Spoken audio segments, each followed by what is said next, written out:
Praise the lord. ప్రభు అయిన యేసుక్రీస్తు నామములో మీ అందరికీ హోసన్నా మినిస్ట్రీస్ తరపున హృదయపూర్వకమైన వందనాలు తెలియపరుస్తున్నాను. ప్రభు మిమ్మల్ని ఆశీర్వదించి దీవించునుగాక. ప్రియులారా, మరి ఇంచుమించుగా సంవత్సరాంతంలోనికి మనం వచ్చేసామని చెప్పుకోవాలి. ఈ సంవత్సరం రోజులు, ఈ గడిచిన దినాలన్నీ మనం దేవుని మహాకృపచేత ఎలాంటి కొదువ లేకుండా సమృద్ధితో నింపబడుతూ ఆశ్చర్యకరుడైన దేవుడు అక్కరలు తీరుస్తూ ఉన్నందుచేత సజీవుల దేశంలో సజీవుడైన ప్రభువుని ఆరాధించే ఈ గొప్ప భాగ్యాన్ని అభాగ్యులమైన మనకు ప్రభు అనుగ్రహించాడు. అందుకు మనం ఎంతైనా కూడా కృతజ్ఞులం, ఆయన్ను స్తుతించబద్దులం. దినాలు దొర్లుతూ ఉన్నాయి, రోజులు రాజులై కూర్చుంటున్నాయి. మనకు కూడా వయసు పైబడుతుంది, ఎన్నో అనుభవాలు నేర్చుకుంటూ ముందుకు వస్తూ ఉన్నాము. అయితే ఒక్కసారి మనం మనలను చూసుకొని, మన ఆధ్యాత్మికమైన విలువల్ని ఎంచుకొని పరిశీలించుకొని ఒక నూతనమైనటువంటి అనుభూతికి మనం ముందుకు వెళ్ళవలసిన ఆవశ్యకత ఎంతైనా కూడా ఉందండి. ఎందుకంటే మనం మన ఆలోచనలు, మన తలంపులు, మన ఉద్దేశాలు ఇవన్నీ మనకు ప్రీతికరంగా ఉండవచ్చు. కానీ దేవుని వాక్యము ఎదుట వాటిని ఉంచినప్పుడు సరిచేసుకునవలసిన విషయాలు ఎన్నో మనకు బయటపడతాయి. 7 సంఘాలు పరిశుద్ధ గ్రంథంలో మనకు కనిపిస్తాయి. 7 సంఘాలు కూడా నేను బాగానే ఉన్నాను, ఆధ్యాత్మికంగా ఎదుగుతున్నాను అన్నట్లుగానే మురిసిపోతూ ఉన్నాయి. కానీ దేవుని దృష్టి అలాంటిది కాదు కదా. ఆయన దృష్టితో ఆ సంఘాలను చూసినప్పుడు ఎన్నో లోటుపాట్లు అందులో కనబడుతూ వచ్చాయి. అలాగనే మన వ్యక్తిగత అనుభవాలలో కూడా నేను భక్తిగానే ఉన్నాను, సంతోషంగానే ఉన్నాను, సమృద్ధితోనే ఉన్నాను, ప్రభువుని నేను స్తుతిస్తున్నాను అనే సంభరం మనకు ఉండవచ్చు. కానీ వాక్యపు వెలుగులో మనల్ని మనం సరిచేసుకున్నప్పుడు, వాక్యం ఎదుట మనం నిలిచినప్పుడు మనం నిర్మలమైన మనసాక్షి కలిగిన వారం కావాలనేది మనం మర్చిపోకూడదు. గనుక దినాలు దొర్లుతూ ఉన్నాయి. గనుక మనం దేవుని యొక్క కనుదృష్టి ఎదుట మనం నిరపరాధులుగా ఉండుటకు మనం దేవుని వాక్యం యొద్దకు వస్తే ఈ పూట ధ్యానించుకొనుటకు ఒక చక్కటి విషయం. ఒకసారి యాకోబు ఫరో ఎదుట నిలిచాడు. యోసేపు ఐగుప్తులో ఉన్నాడు. ఆ విషయం తెలుసుకొని యాకోబు కూడా మరి ఐగుప్తుకు వెళ్ళాడు. ఫరో ఎదుట నిలిచినప్పుడు ఫరో యాకోబును చక్కటి మాట అడిగాడండి. ఆ మాట ఆదికాండం 47వ అధ్యాయం 8-9 వాక్యాలలో మనం చదివినప్పుడు మనకు ఆ విషయం బయటపడుతుంది. ఒక్కసారి ఆ మాటలను నేను చదువుతాను, జాగ్రత్తగా వినండి. ఫరో, నీవు జీవించిన సంవత్సరములెన్ని అని యాకోబును అడిగినందుకు యాకోబు, నేను యాత్ర చేసిన సంవత్సరములు 130, నేను జీవించిన సంవత్సరములు కొంచెముగాను దుఃఖసహితమైనవిగా ఉన్నవి. అవి నా పితరులు యాత్ర చేసిన దినములలో వారు జీవించిన సంవత్సరములన్నీ కాలేదని ఫరోతో చెప్పి. ప్రియ సహోదరులారా, చూడండి వాక్యంలో ఇక్కడ ఫరో అడిగిన ప్రశ్నకి చాలా విశదీకరంగా, విఫులంగా యాకోబు సమాధానం చెప్పాడు. నేను జీవించిన సంవత్సరములిన్ని, నేను యాత్ర చేసిన సంవత్సరములు ఇన్ని అని ఒక మంచి క్లారిటీ ఆయనకు ఉంది. నేను ఒక్క మాట ఈ వాక్యం దగ్గర నేను తలంచుకున్నాను. అదేంటంటే, తన దినములు తను లెక్కించుకొని నేను జీవించిన సంవత్సరములు ఎన్ని, నేను యాత్ర చేసిన సంవత్సరములు ఎన్ని అనే మంచి విశదీకరణ, మంచి విఫులమైన వివరణ ఆయన చెప్పగలడు. మరి అదే ప్రశ్న దేవుడు నన్ను అడిగితే నేను చెప్పగలనా అనే విమర్శ నాకు కలిగిందండి. ఎందుకంటే మనకు ఆ జ్ఞానం ఉండట్లేదు. నేను జీవించిన సంవత్సరములన్నీ, నేను యాత్ర చేసిన దినములన్నీ, నేను లోకానుసారంగా జీవించిన కాలం ఎంత, నేను ప్రభువులో నిలిచి వర్ధిల్లుతున్న దినములెన్ని అనే వివరణ మనకు ఉండట్లేదు. ఎవరో ఒక యవనస్తుడైన అబ్బాయిని యేసన్న గారు అడిగాడట, తమ్ముడు నువ్వు రక్షించబడ్డావా అట్లా అని. ఆ తమ్ముడు అన్నాడట, రక్షించబడి ఉన్నాను అని అనుకుంటూ ఉన్నానండి అన్నాడట. అర్థం లేని సమాధానం కదండి. రక్షించబడి ఉన్నాను అని అనుకుంటూ ఉన్నాడంట, ఒక నిశ్చయం లేదు. అప్పుడు యేసన్న గారు సరదాగా ఆ తమ్ముడితో అన్నాడట, నీకు పెళ్ళయిందా అని అడిగాడట. అయిందండి అన్నాడట. అప్పుడు యేసన్న గారు అన్నాడట, పెళ్ళయింది అని అనుకుంటూ ఉండకపోయావా? పెళ్ళయిందా అంటే ఒక నిశ్చయత ఉంది, మరి రక్షించబడ్డావా అంటే దానికి ఒక నిశ్చయత లేదు. మనలో కూడా అనేక సందర్భాలలో ఈ పొరపాటు పొడచూపుతుంటుందండి. ఆ నిశ్చయత మనకు లేకపోవడం. వయసు పైబడుతుంది, దినాలు దొర్లుతున్నాయి, ఇంకా నేను ఈ లోక సంబంధమైన వాటిల్లో ఎందుకు ఉండాలి అనే ప్రశ్న మనకు కలుగుతుందా? లేదు, నేను ఆయనలో జీవిస్తున్నాను గనుక ఈ జీవించిన దినములు ప్రభు కొరకు కదా అనే వివరణ మన దగ్గర ఉందా? మన మనసాక్షికి తెలుసు, మనకు తెలుసు. నా ప్రియమైన సహోదరులారా, దేవుడిచ్చిన ఆయుష్ చాలా శ్రేష్టమైంది. దేవుడు మనకిచ్చిన దినములు ఎంతో గొప్పవి. కోట్ల రూపాయలు ఖర్చు పెట్టి ఏమైనా తెచ్చుకోవచ్చు, కానీ కాలం రాదు, వయస్సు రాదు. దేవుడిచ్చిన ఆయుషేషం అనేది ఒక వరము లాంటిది. ఆ వరము లాంటి ఆ ఆశీర్వాదకరమైన దినములను మనం వివేచనతో నడుపుకొనవలసిన ఆవశ్యకత మన భుజస్కంధాల మీద ఉంటుంది. అది మన గురుతర బాధ్యత అనేది మనం మర్చిపోకూడదండి. ఏదో దినాలు గడుస్తున్నాయి, ఈరోజు గడిచిపోయింది, ఇన్ని సంవత్సరాలు గడిచిపోయాయి, ఇన్ని సంవత్సరాలు నేను లోకంలో జీవించాను అని కాకుండా నా దినములు నేను ఎలా గడుపుతున్నాను చూడండి. పరిశుద్ధ గ్రంథంలో మనం చదువుతాము, మెతూషల మరి 969 సంవత్సరాలు బ్రతికాడట. మరి అతని ఆయుష్ ఎంత గొప్పదో చూడండి, ఎంత ఉన్నతమైనటువంటి ఆయుష్ను అనుభవించాడో చూడండి. మరి అంత ఉన్నతమైనటువంటి ఆయుషేషం, అంత శ్రేష్టమైన దినముల యొక్క లెక్క ఏమైంది? మానవుల పాపం పరిపక్వమైపోయింది.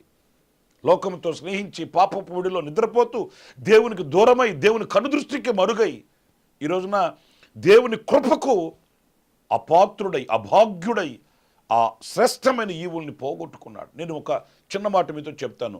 ఈ ఆదికాండం 5వ అధ్యాయం 27వ వాక్యంలో మెతూషల దినములు 969 సంవత్సరాలను మనం చదువుతాము.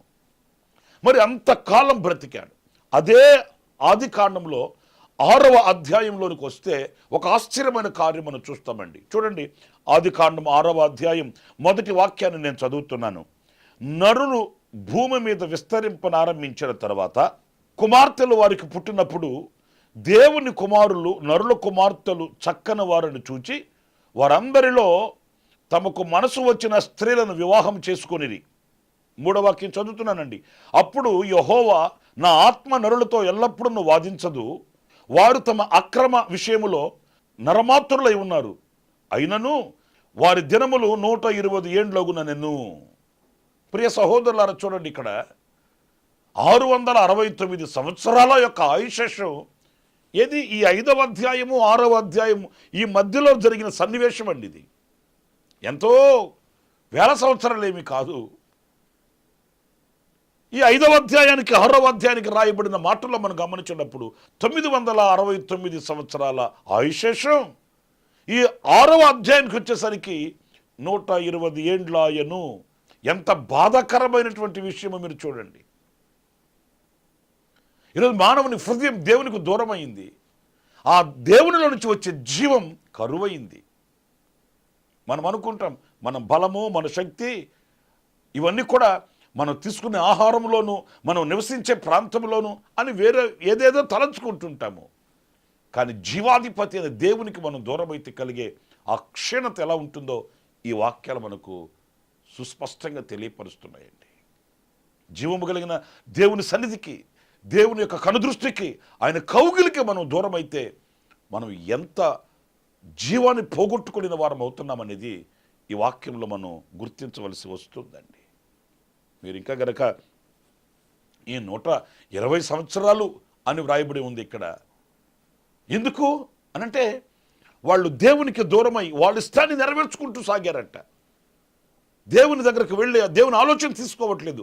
వాళ్ళకి ఏది నచ్చితే, ఏది మెచ్చితే, ఏది కావాలనుకుంటే అవి చేసుకుంటూ దేవునికి బొత్తిగా దూరం అయిపోయారు.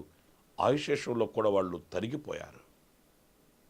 కానీ ఇంకా ఆశ్చర్యమైన సంగతి, మీరు కీర్తనల గ్రంథంలో 90వ కీర్తనలో మీరు చూస్తారండి, 10వ వాక్యంలో అక్కడ వ్రాయబడిన మాటలేంటి? మా ఆయుషేషము 70 సంవత్సరములు, అధిక బలమున్న ఎడల 80 సంవత్సరములగును. పిల్లరా, మరి ఆ 120 అయినా ఉందా అంటే అది కూడా కాదు.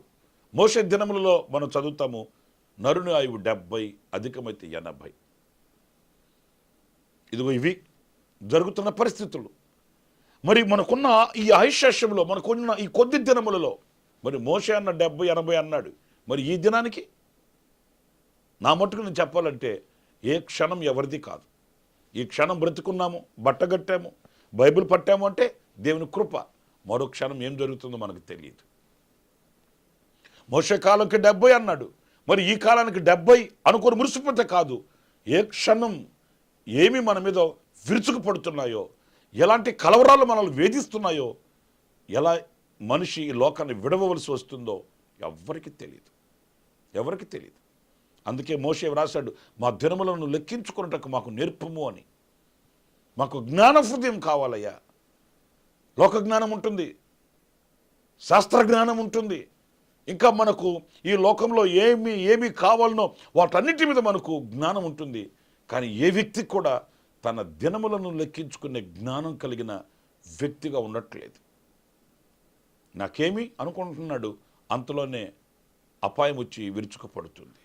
నా ప్రియ సహోదరులారా, ఇదిగో తరిగిపోతున్న ఈ కాల పరిస్థితులను బట్టి నేను ఎలా జీవిస్తున్నాను, నేను ఎలా బ్రతుకుతున్నాను, నా దినములను నేను ఎలా వెళ్ళబుచ్చుకుంటున్నాను, దేవుడు నాకు ఇచ్చిన అవకాశం, దేవుడు నాకు ఇచ్చిన ఆయుష్యం ఎలాంటిది అనే వివేకం మనకు లేకపోతే మనం చాలా పోగొట్టుకునే వారం అవుతాం. మీకు ఒక ఉదాహరణ చెప్తాను. ఒకసారి యేసుప్రభు ఒక ఉపమానం చెప్పాడు. ఒక యజమానుడు ద్రాక్ష తోటలోకి వెళ్ళి ఆ అంజూరపు చెట్టు దగ్గర ఆయన నిలిచి పండ్లను వెతకసాగాడట. నాకు వచ్చిన సందేహం ఏంటంటే, అది ద్రాక్షాల తోట. అసలు ద్రాక్షాల తోట అని పేరు ఎందుకు వస్తుంది? ఆ తోటలో ద్రాక్ష చెట్లు ఉన్నాయి కనుక ద్రాక్ష చెట్లు ఉన్న తోటని ద్రాక్ష తోట అంటారు. జామ చెట్లు ఉన్న తోటని జామ తోట అంటారు. మామిడి చెట్లు ఉన్న తోటని మామిడి తోట అంటారు. మరి ద్రాక్ష తోటలో అంజూరపు చెట్టు ఎందుకు వేసినట్టు?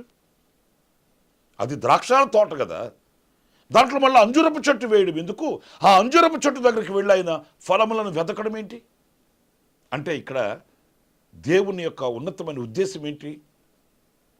ఈ ద్రాక్షాల తోటలో అంజూరపు చెట్టు వేశాడు అంటే ఈ ద్రాక్ష చెట్టు ఎలా అయితే ఫలిస్తుందో అలాగుననే అంజూరపు చెట్టు కూడా ఫలించాలి అని కదా దైవ సంకల్పం.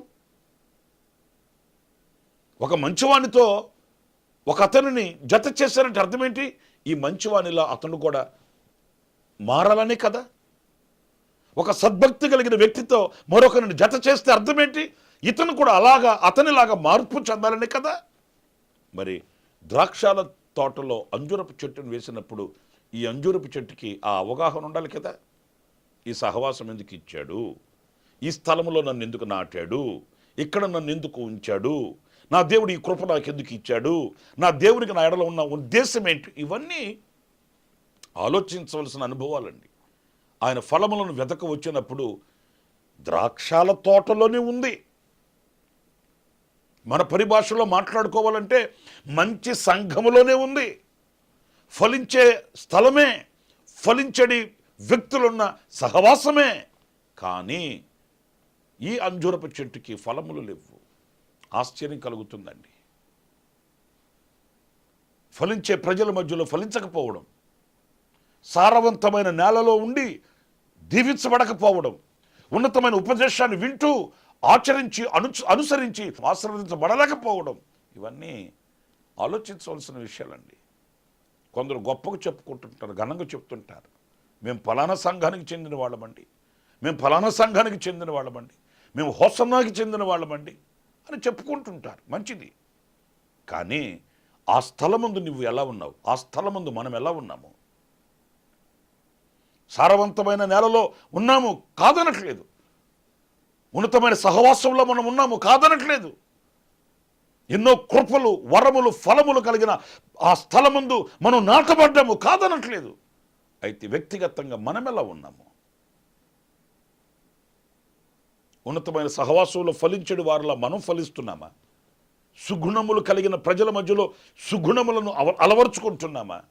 లేక అక్కడ కూడా లోక సంబంధమైన కార్యకలాపాలని మనం వెంటాడుతూ వెంబడిస్తూ క్షీణించిపోతున్నామా? నేను అనకూడదు, కానీ కొంతమంది దేవుని సన్నిధికి వచ్చినా కూడా దేవుని సన్నిధిలో కూడా లోకానుసారమైనటువంటి ప్రవర్తననే వాళ్ళు కలిగి ఉంటారండి. ఇంకా కనుక వీలైతే వీళ్ళు లోకంలో ఉన్న రాజకీయాలు కూడా తీసుకొని వచ్చి సంఘంలో పెట్టేస్తారు. ఇది పవిత్రమైనది, ఇక్కడ పవిత్రంగా నేను ఎదగాలి అనే ఆలోచన వారికి ఉండదు. వాళ్ళు పవిత్రమైన స్థలంలో కూడా లోకానుసారమైన వాటిల్ని ప్రారంభించాలని, లోక సంబంధమైన వాటిల్ని ఎక్కడో కూడా మనము నెరవేర్చుకోవాలని ఆశ కలిగి ఉంటారండి. ఎవరో అడిగారట యేసన్న గారిని, ఏమండి యేసన్న గారండి, సంఘాలన్నీ తిరిగానండి, ఏ సంఘం మంచిది కాదండి, నాకు నచ్చలేదండి, మంచి పవిత్రమైన సంఘం ఏదన్నా ఉంటే మీరు నాకు చెప్పండి, నేను అక్కడికి వెళ్తాను అన్నాడంట. యేసన్న గారు అన్నాడట, బ్రదర్ నాకు ఒక మంచి సంఘం, పవిత్రమైన సంఘం నాకు తెలుసు అట్లా అంటే అతను అన్నాడట, యేసన్న గారు నాకు చెప్పండి, నేను వెళ్తాను అక్కడికి అంటే. అప్పుడు యేసన్న గారు అన్నాడట, నీకు పొరపాటు నేను ఆ సంఘం పరిచయం చేయను, ఎందుకంటే నువ్వు వెళ్ళావంటే ఆ సంఘం కూడా పాడైపోద్ది. ఏంటంటే బాబు అంతలో మాట అన్నారు. అవును, సంఘం పవిత్రమైనది, సంఘం క్రీస్తు శరీరం అనేటిది, సంఘం నిష్కాపట్యమైనది. సంఘం బాగలేదు కాదు, సంఘంలో నీవు బాగలేవు, సంఘంలో నీ సత్ప్రవర్తన మంచిది కాదు, సంఘంలో నీ అభిప్రాయం మంచిది కాదు, సంఘంలో నీ దృష్టి మంచిది కాదు. నీవు మారితే సంఘం బాగుంటుంది, నీ వలన సంఘం ఆశీర్వదించబడుతుంది. ప్రియ సహోదరులారా, ద్రాక్షాల తోటలో అంజూరపు చెట్టును వేస్తే ఈ అంజూరపు చెట్టు ఎంత సంతోషించాలి? ద్రాక్షాల తోటలో ఈ అంజూరపు చెట్టును ఉంచితే ఈ అంజూరపు చెట్టు ఎంతగా ఫలించాలి? యోసేపుని గురించి మనం లేఖనాల్లో చదువుతామండి. అతడు ఫలించడి కొమ్మ అని, ఓట యొద్ద ఫలించడి కొమ్మ అని మనం చదువుతాము. నేను ఒక మాట అంటాను, యోసేపు అన్నదమ్ములంతా ఎలాంటి వాళ్ళండి? కట్లపాము లాంటి స్వభావం కలిగిన వాళ్ళు, గాడిద లాంటి స్వభావం కలిగిన వాళ్ళు, చీల్చే తోడేలు వంటి స్వభావం కలిగిన వాళ్ళు. మరి అంతమంది మధ్యలో యోసేపు ఎలా ఫలించాడు? ఓట యొద్ద ఫలించాడు కొమ్మలాగా ఎలాగ అభివృద్ధి చెందాడు? మనం ఆలోచించాలి, మనం అలాగా ఫలించాలి, అభివృద్ధి చెందాలి. దేవుడు మనకిచ్చిన ఆ కాలాన్ని గుర్తించాలి. యజమానుడు అన్నాడట, ఈ చెట్టు ఇక్కడి నుంచి తీసివేసేయి. చూడండి, ఆ మాటను నేను చదువుతాను. లూకా సువార్త 13వ అధ్యాయం 6వ వాక్యం దగ్గర నుంచి నేను చదువుతున్నానండి. మరియు ఆయన వారితో ఈ ఉపమానం చెప్పెను. ఒక మనుషుని ద్రాక్ష తోటలో అంజూరపు చెట్టు ఒకటి నాటబడి ఉండెను. అతడు దాని పండ్ల వెతక వచ్చినప్పుడు ఏమీ దొరకలేదు. గనుక అతడు, ఇదిగో 3 ఏండ్ల నుండి నేను అంజూరపు చెట్టును పండ్ల వెతక వచ్చుచున్నాను, కానీ ఏమీ దొరకలేదు. దీనిని నరికివేయము, దీని వలన ఈ భూమి ఎలా వ్యర్థమైపోవలెనని ద్రాక్ష తోటమాలితో చెప్పాను. అయితే వాడు, అయ్యా, నేను దాని చుట్టూ తవ్వి ఎరువు వేయమట్టుకు ఈ సంవత్సరము కూడా ఉండనిమ్ము, అది ఫలించినా సరి, లేని ఎడల నరికివేయమని అతనితో చెప్పాను. ప్రియులారా, చూడండి వాక్య భాగంలో ఆ ద్రాక్ష తోటమాలి బతిమాలుతున్నాడు యజమానుడిని. నిజమే, ఫలించట్లేదు, దీని వలన ఈ భూమి నిస్సారమైపోతుంది, వ్యర్థమైపోతుంది. అయితే ఒకటి, ఈ సంవత్సరం మట్టుకు ఉంచండి, దీనికి బాగా లోతుగా తవ్వి ఎరువు వేసి మరొక అవకాశం ఇద్దాము, లేని ఎడల, ఫలించని ఎడల అలాగే నరికివేద్దాం. ఒకవేళ దేవుడు ఈ సంవత్సరం మనకు కృపచేత అనుగ్రహించి ఉన్నాడేమో. సంవత్సరాంతంలోనికి ఇంచుమించుగా మనం వచ్చేసాం. ఆలోచించండి, దేవుడు మనకిచ్చిన అవకాశాన్ని జారవిడుచుకొని ఇంకా కూడా నాకేంటి సమృద్ధి ఉంది, నాకేంటి ధనం ఉంది, నాకేంటి బలం ఉంది, నాకేంటి విస్తారమైన జనం ఉన్నారు, నాకేమి కొదువు కాదు అనే అయోమయంలో, అనే భ్రమలో మనం బ్రతుకుతూ ఉంటే, ఇదిగో ఈ రోజున దేవుని వాక్యం మనల్ని నిలదీస్తుంది. ఈ సంవత్సరము మట్టుకు దానిని ఉండనిమ్ము, లోతుగా తవ్వి ఎరువు వేసి నీరు కట్టి చూద్దాం, ఇంకా మేలులు చేసి చూద్దాం, ఉపకారములను చేసి ఇంకా అక్కర్లు తీర్చి అవకాశం ఇచ్చి చూద్దాం. ఫలించినా సరే, లేని ఎడల నరికి వేద్దాం. ప్రియమైన దేవుని బిడ్డలారా, దేవుడు మనకిచ్చిన దినములను లెక్కించుకునే జ్ఞానం మనకు కావాలి. నేను యాత్ర చేయు దినములన్నీ, నేను జీవించిన దినములన్నీ మంచి అవగాహన కలిగిన వారమై క్రీస్తు కొరకు ఫలించాలి, క్రీస్తు కొరకు నిలిచి సాక్షులమై ఉండాలి. ఓ మాట నేను మీతో చెప్తాను, మనం బహుగా ఫలించాలని దేవుని ఆలోచన. మనం బహుగా ఫలించుట వలన తండ్రి ఘనపరచబడతాడు, మహిమపరచబడతాడని వాక్యం చెప్తుంది. సంవత్సరాంతంలోకి వస్తున్నాము, మరలా క్రొత్త సంవత్సరంలోకి వెళుతున్నాము, మరలా సంవత్సరాంతంలోకి వస్తున్నాము, మరలా క్రొత్త సంవత్సరంలోకి వెళుతున్నాము. కానీ ఆ రీతిగానే ఫలములు వరములు నూతనపరచబడి బహుగా ఫలిస్తున్నామా, లేకపోతే ఫలములు లేక నిలిచిపోయి ఉన్నామా? దేవుడు మనకిచ్చిన తోట ఇది ద్రాక్ష తోట, దేవుడు మనకిచ్చిన సహవాసం ఇది ద్రాక్షల ఆనందంతో కూడిన సహవాసం. ఇందులో ఫలించకుండా మూడు బారిన అనుభవాలలో మనం ఉండకూడదని వాక్యం చెప్తుంది. ఆ రీతిగా ప్రభు సన్నిధిలో పశ్చాత్తాప్తులమై ప్రభు పాదాలు పట్టుకుని, నైనా మా దినములను లెక్కించుకునే జ్ఞానం మాకు దయచేయమని ప్రార్థిద్దాము. ప్రభు సన్నిధిలో నూతనపరచబడదాము. అలాంటి కృప దేవుడు మనందరికీ అనుగ్రహించునుగాక. ప్రార్థన. సత్యస్వరూపి అయిన ప్రభువా మీకు వందనాలు. నైనా ఆనాడు యాకోబు చెప్పినట్లు జీవించిన దినములను, యాత్ర చేయు మార్గములను గుర్తించి అవగాహన కలిగిన వారమై ఉండటకు సహాయం చేయండి. ఏదో భ్రమలో బ్రతకకుండా మమ్మల్ని మేము గుర్తించుకోవడానికి సహాయం చేయండి. నా తండ్రి మీకు వందనాలు. ఆనాడు ద్రాక్ష తోటలో అంజురపు చెట్టును వేశావు, ఆ రీతిగానే యోగ్యులము కాని మమ్మల్ని మీ ఇంటిలోనికి పిలిచావు, మీ నివాసములు మమ్మల్ని ఉంచావు, మీ దృష్టిలో మమ్మల్ని బ్రతికిస్తున్నావు. అందుకు నీకు స్తోత్రాలు. నైనా మేము ఈ సంవత్సరాంతంలోనికి వచ్చేసాము. మమ్మల్ని మేము గుర్తించుకొని మాలో కుంటుబడిన వాటిని మరలా ప్రోత్సహించుకొని మరలా మేము పునఃప్రారంభించి నూతనత్వాన్ని పొందుకోవడానికి సహాయం చేయమని, మీకు ప్రీతికరమైన వ్యక్తులుగా నడవడానికి సహాయం చేయమని మమ్మల్ని ఒక్కొక్కరిని మీ చేతికి సమర్పించుకుంటూ యేసు నామములో ప్రార్థించి వేడుకొనుచున్నాను తండ్రి. ఆమేన్. ఆమేన్. ప్రభు మిమ్మల్ని ఆశీర్వదించి దీవించునుగాక. విశేషమైన కృప నా దేవుడు సమృద్ధిగా మీకు అనుగ్రహించుగాక. ఆమేన్. ప్రతి దినము ఈ అనుదిన కృపాను సందేశాల కొరకు, ఇంకా మరిన్ని ఆత్మ సంబంధమైన సందేశాల కొరకు ఈ మా యూట్యూబ్ ఛానల్ ని సబ్స్క్రైబ్ చేసుకోండి. Pastor Ramesh, hosanna ministries.